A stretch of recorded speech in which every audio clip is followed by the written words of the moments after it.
Дорогие друзья, в этом сюжете мы даем вам потрясающую возможность увидеть Израиль со всем его невероятным разнообразием мест, локаций, природы, городов и святынь с высоты. Как вы знаете, мы очень любим использовать в наших фильмах панорамные съемки с беспилотника.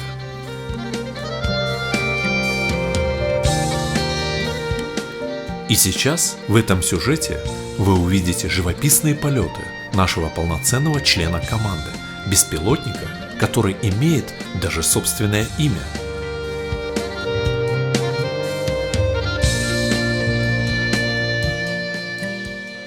Знакомьтесь, кто еще не знаком. Это наш Миша.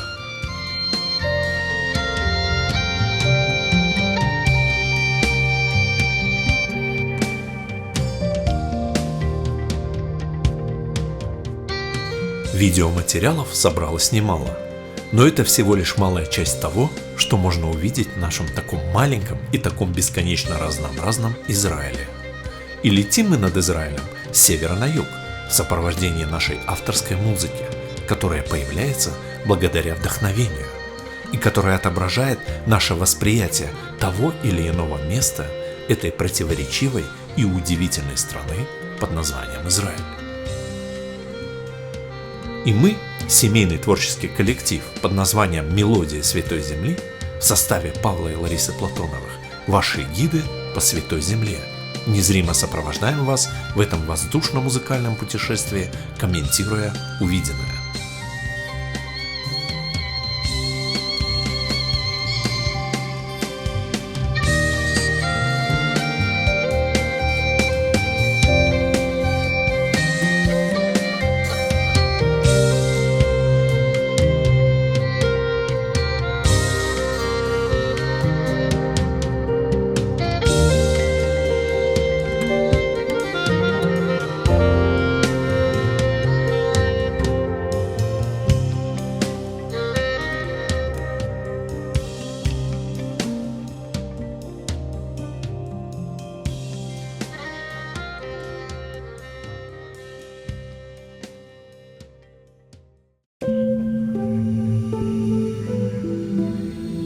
Долина Хула. Как красиво она в зимний период. Здесь развитое сельское хозяйство, рыбоводческие пруды и природные заповедники. Озеро Хула представляет собой часть водной системы, включающей озеро Кенерет, иначе Галилейское море, Мертвое море и реку Иордан, их соединяющую. Через эту долину ежегодно летят сотни тысяч перелетных птиц, часть из которых останавливается на зимовку. Но так благополучно долина выглядела не всегда. К концу XIX века долина представляла собой зараженную малярией малонаселенную местность. Реализовать проект осушения болот удалось только после создания государства Израиль. Работы сопровождались чрезвычайным патриотическим подъемом. Возьмем от природы все. Но результат оказался плачевным. На месте осушенных болот бушевали пыльные бури и возгорались торфяные почвы летом. Зимние дожди несли наводнения, исчезли птицы, разнообразие видов упало до критического уровня. Проект 90-х годов прошлого столетия по возрождению долины, как видите, стал успешным.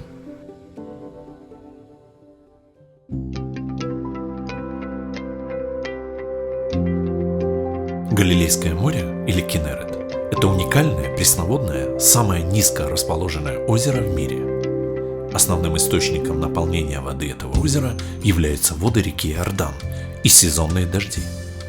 Для христиан это место дорого тем, что здесь проповедовал, исцелял и совершал чудеса Иисус Христос.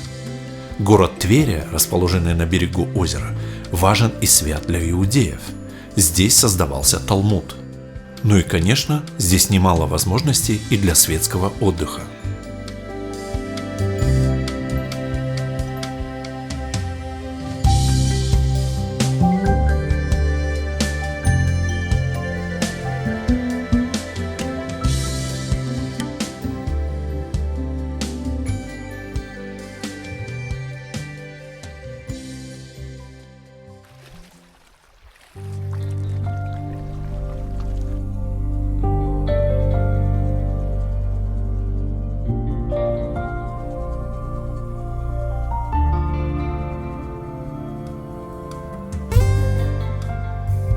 Капернаум – центр деятельности Иисуса Христа, его учеников и последователей. Но уже тогда город был обречен на исчезновение. «И ты, Капернаум, до небес вознесшийся, до ада низвергнешься». Через несколько столетий это пророчество Христа исполнилось. Войны и землетрясения уничтожили этот процветающий некогда город, и люди покинули его. Сейчас здесь тихо и спокойно, здесь находятся православные католические монастыри и археологические парки, напоминающие о былом существовании Капернаума.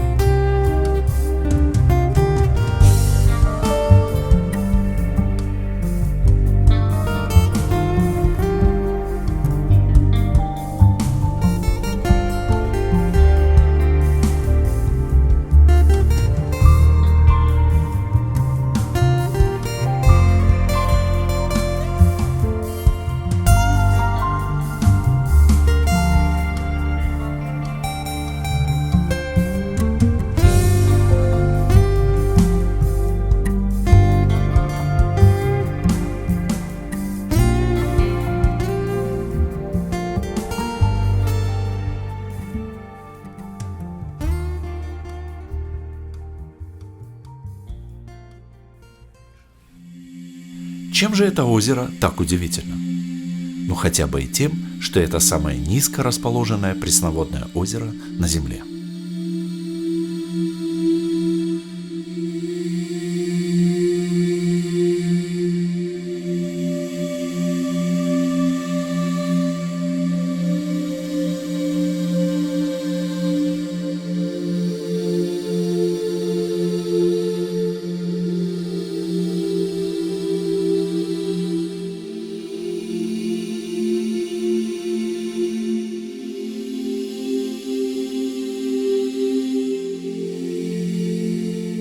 Измерения уровня воды проводятся ежедневно, как и качество воды. При уровне 208 метров 80 сантиметров нужно открывать плотину, иначе грозит затопление. Уровень минус 213 уже красная черта, минус 214 черная критическая черта, когда может нарушиться экосистема. Долгие годы озеро служило основным источником воды для Израиля. Сейчас, благодаря технологиям опреснения, озеро может и отдохнуть. Но из-за засушливых лет уровень воды на начало февраля находится ниже красной черты на 22 сантиметра.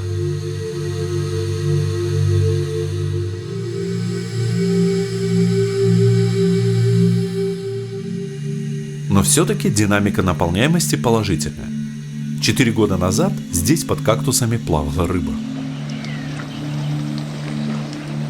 А сейчас до берега можно и прогуляться.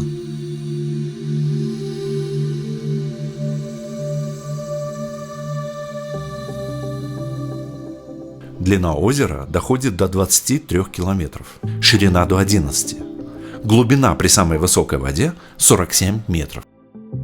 И нашелся пловец-энтузиаст, который переплыл озеро в длину. Было это в 1944 году. 22 километра за 9 часов 36 минут и 44 секунды.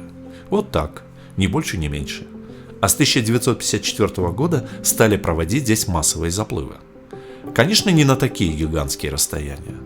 2022 год собрал на заплыв порядка 10 тысяч человек. Кеннерет относится к немногим в мире горячим озерам. Поскольку температура воздуха летом может приближаться к 50 градусам по Цельсию, то в воде озера есть горячий, средний и холодный слои. Верхний слой воды озера может прогреться и до 30 градусов. Температура глубинных слоев в 2 раза ниже. Запомните об этой особенности. Эта информация нам еще пригодится в сегодняшнем путешествии. В 2013 году обнаружили в юго-западной части озера огромную рукотворную пирамиду из базальтовых блоков весом 60 тысяч тонн, диаметром 50 и высотой более 10 метров. Возможный возраст сооружения 5000 лет. Что это? Ответ не ясен. Просто невероятно, но факт.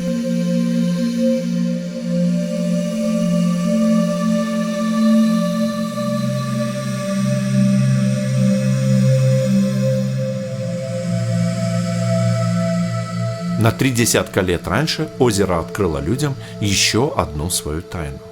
О ней мы тоже расскажем, но чуть позже.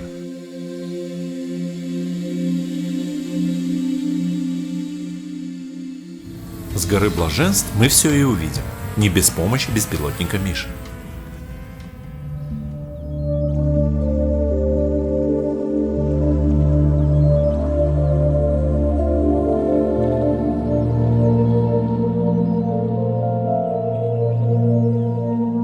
Отсюда открывается изумительная панорама окрестностей Галилейского моря, на плодородные земли, на причудливые изгибы окружающих ландшафтов. Здесь царит спокойствие и умиротворение.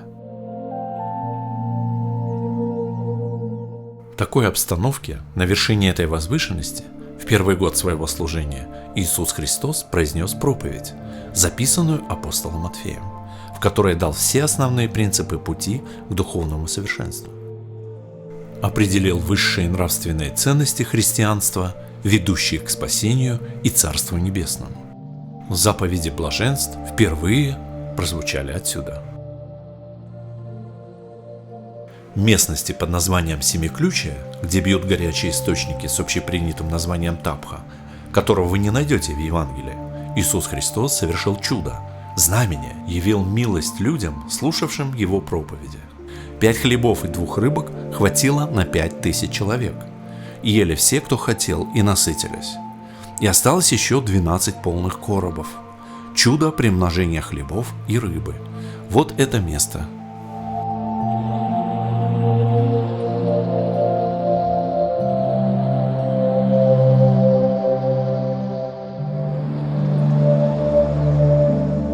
Капернаум, процветающий некогда город на одном из важных торговых путей, стал главным местом земного служения Иисуса Христа.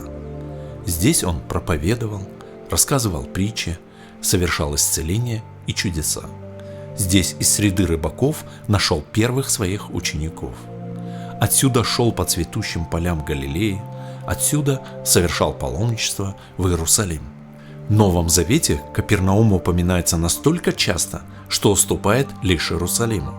А сейчас мы видим исполнение пророческих слов о будущем города. «И ты, Капернаум, до неба вознесшийся, до ада не свергнешься». От города остались лишь руины, возле которых уже в наше время отстроились православные и католические монастыри. Нет ни Вифсаиды, нет и Хоразина.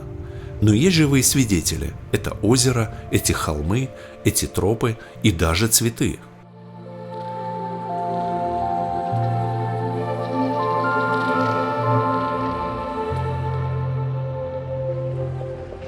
Рыба, о чудесном улове, который рассказывает Евангелие, до сих пор в холодное время стремится к теплой воде источников, впадающих в море.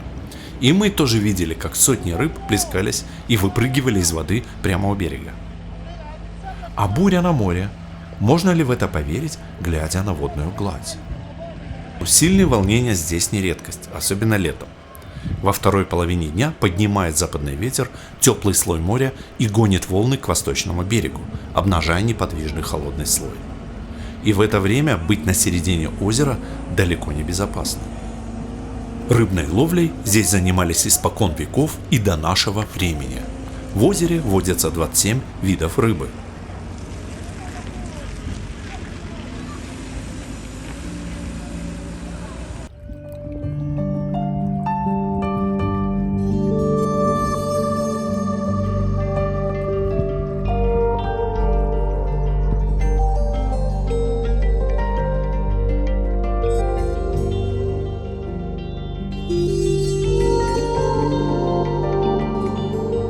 А знаете ли вы, какую тайну открыло дно озера в 1986 году, когда уровень воды упал до самой низкой отметки? Ее раскрытие принадлежит простым рыбакам. 2 молодых человека прогуливались вдоль береговой линии и заметили в грязи корму лодки. Нужно было достать лодку так, чтобы она не развалилась. Этим занимались эксперты, ученые и множество добровольцев, проделав уникальную, почти филигранную работу. Выкопали ров вокруг лодки, очистили ее от ила, откачали воду из рва. На это ушло 11 дней. Торопились, так как вода из-за ожидаемых дождей могла подняться и повредить лодку. Затем лодку буквально упаковали в чехол, окутав полиуретановой пеной, и по озеру доставили ее в специальный бассейн, где работы по консервации и исследования продолжались еще 14 лет. Израильские ученые утверждают, что это самое древнее средство передвижения, дошедшее до наших дней. Лодка, возраст которой надежно определен несколькими способами, как 2000 лет, отправляет нас из настоящего в то далекое прошлое, когда берега озера были ареной деятельности Иисуса Христа и его учеников. Ее так и назвали – «Лодка Христа».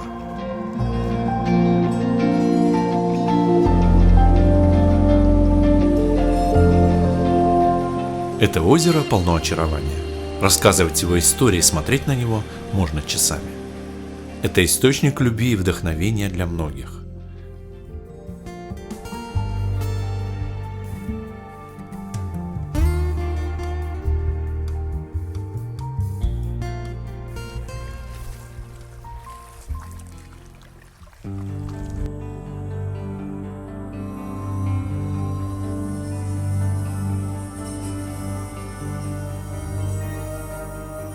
А это течение Иордана уже по выходу из Галилейского моря. Берет свое начало река на севере Израиля, у подножия горы Хермон. Протекает по уже знакомой вам долине Хула, впадает в Галилейское море или, напомню, озеро Кинерет. Именно так называется этот водоем в Израиле. Покидает озеро и дальше течет по Иорданской долине к Мертвому морю.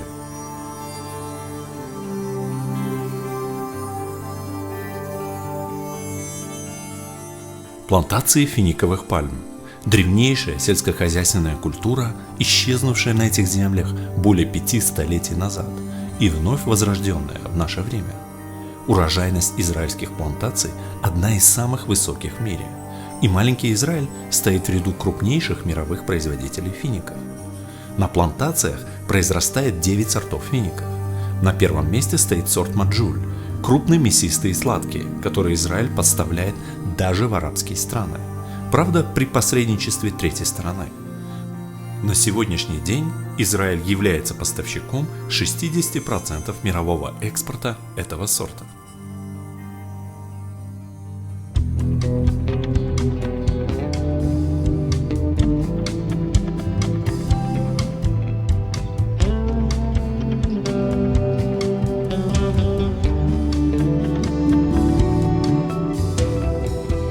Иорданская долина протянулась от озера Кинерет до Мертвого моря и дальше.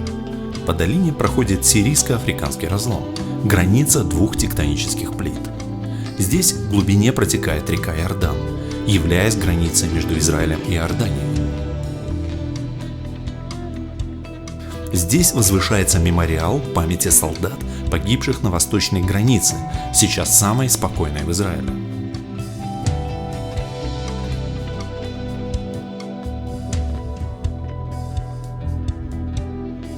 Эта плодородная долина с множеством родников окружена засушливыми холмами.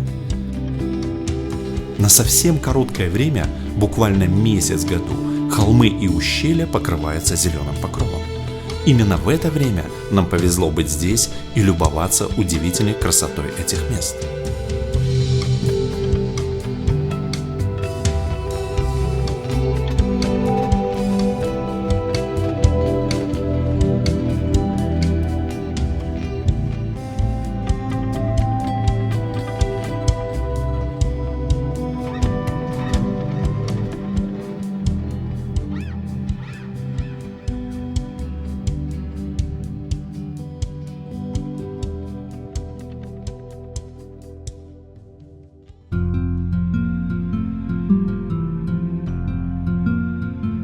Израильская долина и гора Фавор, на иврите Тавор.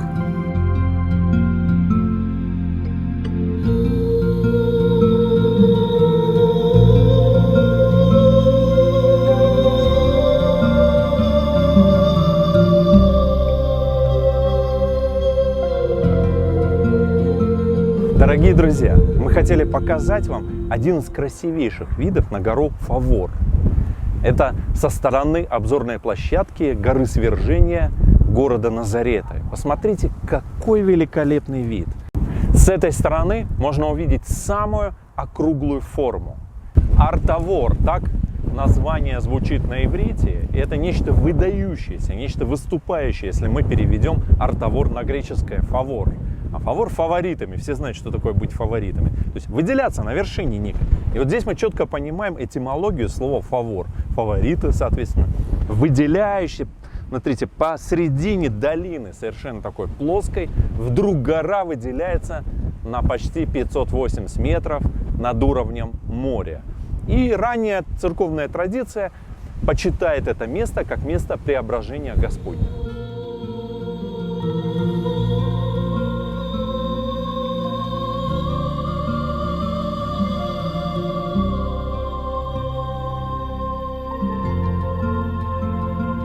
Немало библейских и более поздних сражений связано с этими местами.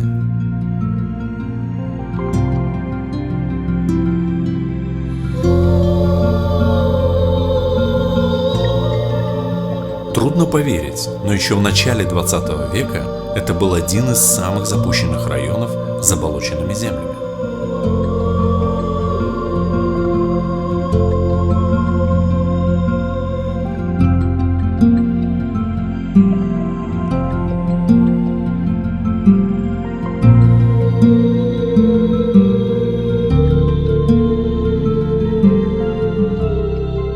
На вершине горы соседствуют православный и католический монастыри, построенные в конце XIX века. С ранних христианских времен Фавор почитается местом преображения Иисуса Христа, хотя в Евангелии и не упоминается. И чуть дальше, в этой живописной долине, покрытой сельскохозяйственными угодьями, согласно откровению Иоанна Богослова, произойдет и последняя решающая битва сил тьмы и света.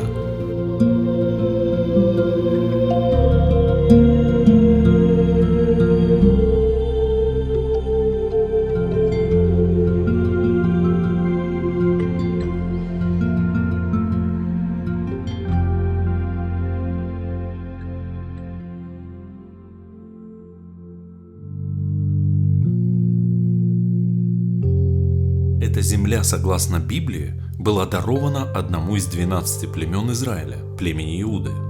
Это Иудейская пустыня. После зимних и весенних дождей по ущельям бегут бурные потоки воды. После них Иудейская пустыня оживает, покрывается яркими цветами и молодой зеленью. Но ненадолго. Засушливый климат берет свое, и через короткое время пейзаж вновь становится пустынным и безжизненным. Но есть здесь и источники, несущие воду и жизнь. В скалах, пещерах и ущельях с древних времен искали убежище. Будущий царь Давид скрывался в оазисе Эн-Геди от царя Саула. Сюда шли отшельники, здесь основывались первые монастыри. Кумран, Эн-Геди, Масада – все это здесь, в Иудейской пустыне.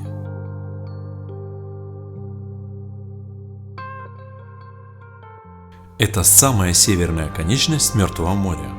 В этом месте Иордан отдает последние свои воды морю. Здесь с самой низкой точки земного шара заканчивается жизнь этой реки. Помимо вод Иордана наполняют озеро и минеральные источники с гор Иудейской пустыни. Мертвое море – это бесточное озеро. Вода уходит только за счет испарений, и она уникальна по своему составу.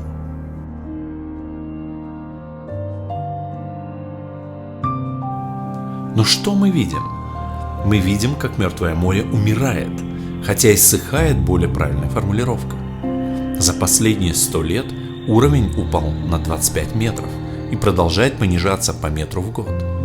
Помимо изменения климата, на снижение уровня значительно влияет деятельность человека. Заводы Мертвого моря выпаривают воду для получения солей. А еще море перестало получать прежний объем воды из-за активного использования вод Иордана для промышленности и сельского хозяйства Израиля, Иордании и Сирии. Вы видите карстовые воронки. Снижение количества соленой воды позволяет пресной воде источников протекать в подземные слои земли вблизи береговой линии.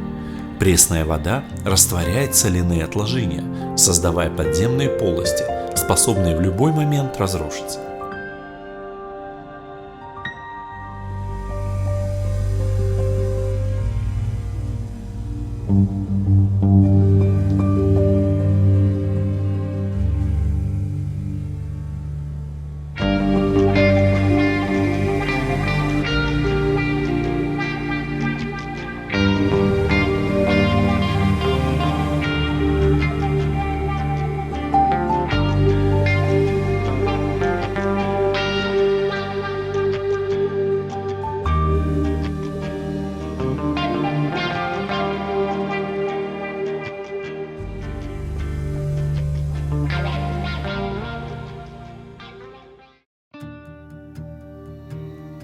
Ну а здесь, южнее, уже повеселее. Это курорт на Мертвом море под названием Энбукек. Так называется источник, стекающий с гор неподалеку. Строительство началось в 50-е годы прошлого столетия, после визита сюда второго премьер-министра Израиля Ицхака Бен-Цвия. Потому что курорт имеет место быть, можем понять, что премьер-министр оценил по достоинству чудодейственную силу воды, вернее раствора соли и воздуха, насыщенного минералами. Более десятка отелей курорта к вашим услугам. Энбукек располагается в одном из бассейнов заводов Мертвого моря, поскольку к 80-м годам прошлого столетия природная южная часть моря пересохла. Так что сегодня Мертвое море – это два бассейна. Природный северный с наибольшей глубиной 380 метров и искусственный южный, где уровень глубины порядка 2 метров и контролируется человеком.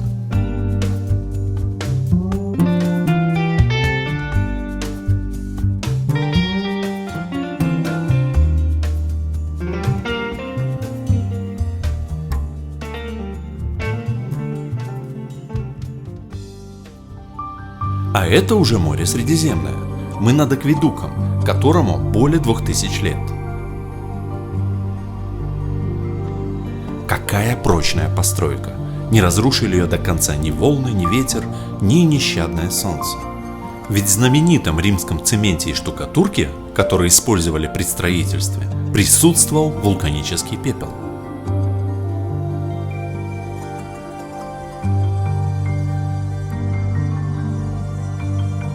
А зачем вообще здесь акведук? Конечно же, для доставки воды. Куда и откуда? Кесарию морскую, построенную царем Иродом. Откуда? От источников горы Кармель. Первая, самая ранняя линия акведука тянулась на 10 километров. Римские технологии позволяли воде двигаться по акведуку с минимальным уклоном в среднем 16 сантиметров на 1 километр.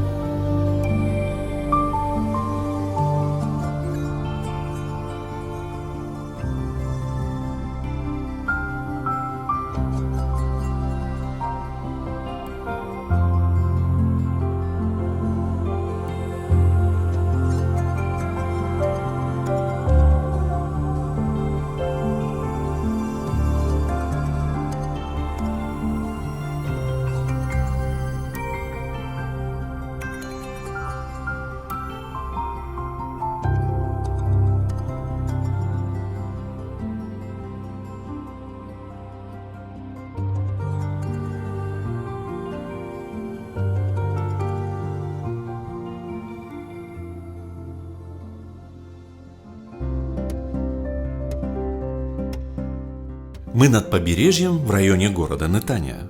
Нетания раскинулась вдоль берега на утесе, и город отрезан от береговой линии обрывом, высота которого колеблется от 15 до 40 метров. Назван город в честь Натана Штрауса, американского филантропа еврейского происхождения. Название – дань уважения этому человеку.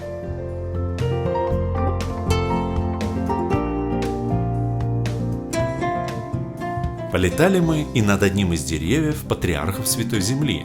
Это сикамора города Нетания. Размеры ее внушительны. Высота 10 метров, ширина кроны 25, обхват ствола 8 метров. Согласно легенде, полководец Халид ибн Аль-Валид, ближайший сподвижник пророка Мухаммеда, похоронил свою мать под деревом, где она увидела свой последний сон. В тени дерева дважды останавливался сам Наполеон Бонапарт в 1799 году. Внизу мозаика рисунка Чарльза Уилсона. Он зарисовал Сикамору в 1873 году.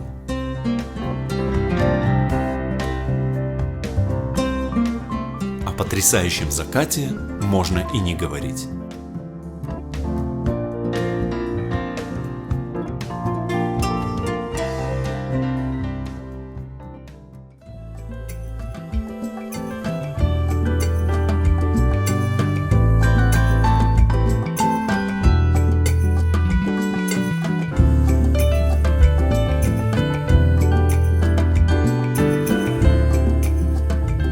Тель-Авив – невероятно разнообразный, неповторимый, противоречивый город.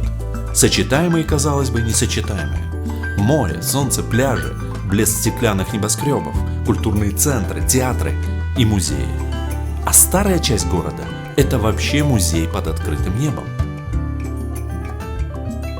Это сложная мозаика, это разноцветный калейдоскоп, это жизнь, бурлящая и днем, и ночью. Одним словом, город незаурядный.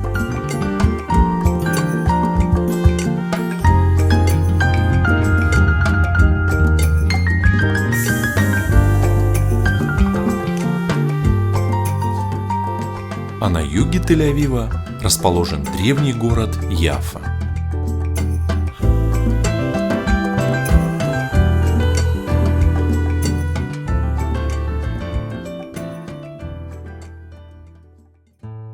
И снова в пустыню. И это город в пустыне, в Иудейской пустыне. Город с библейским названием Маале-Адумим. Совсем молодой, но очень красивый.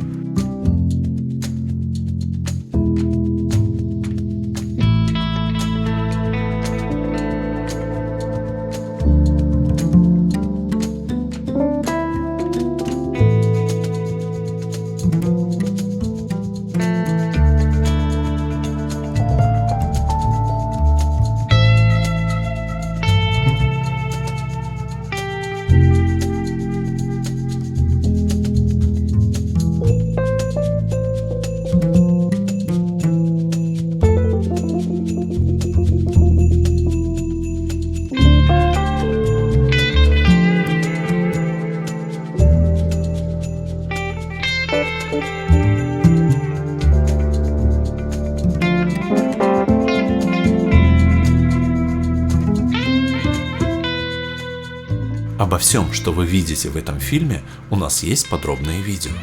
А если вы впервые на канале и с нами не знакомы, но вам интересна наша страна, то подписывайтесь и путешествуйте с нами по Израилю.